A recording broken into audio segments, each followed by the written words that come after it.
কারণ সেই মন্ত্রের প্রত্যেকটা ভাইব্রেশন এই যন্ত্রের মধ্যে উপস্থিত। যন্ত্রকে সেভাবেই বানানো হয় মন্ত্রের ভাইব্রেশনকে দেখার জন্য। সেই প্রত্যেকটা মন্ত্র এই যন্ত্রের ভাইব্রেশনে কি খেলা করে, তো মন্ত্রের থেকেও যন্ত্র বেশি জাগ্রত হয়, এই কারণে যন্ত্র স্থাপনের ব্যবস্থা।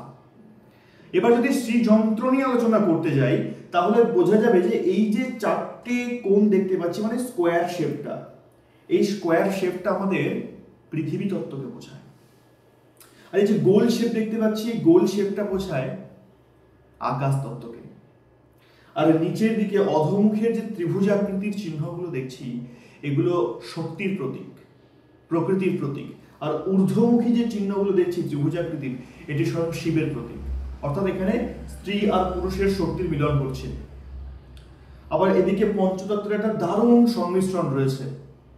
যদি খুব বেশি ভালোভাবে জানতে হয় তার জন্য কমেন্ট বক্স তো খোলা আছেই। আর আজকে বেশি ভিডিওটা আমি দীর্ঘায়িত করবো না, এবার এটুকু জানবো যে সৃজনন্ত্রের কাজটা কি।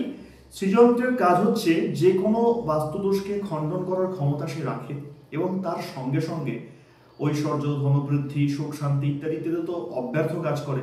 এবং এর স্থাপন করার উত্তম জায়গা বাড়ির মধ্যে প্রথমেই আসে যার নাম ঈশানকোণ, দ্বিতীয় আসে পশ্চিম দিক এবং তৃতীয় আসে অগ্নিকোণ। তবে হ্যাঁ, প্রত্যেকটা আগে দেখতে হবে, আগে চার্ট দেখার ব্যাপার রয়েছে, তারপরেই সেটা বলা সম্ভব যে এই ব্যক্তির জন্য এর বাড়িতে কোথায় এটাকে স্থাপন করা হয়।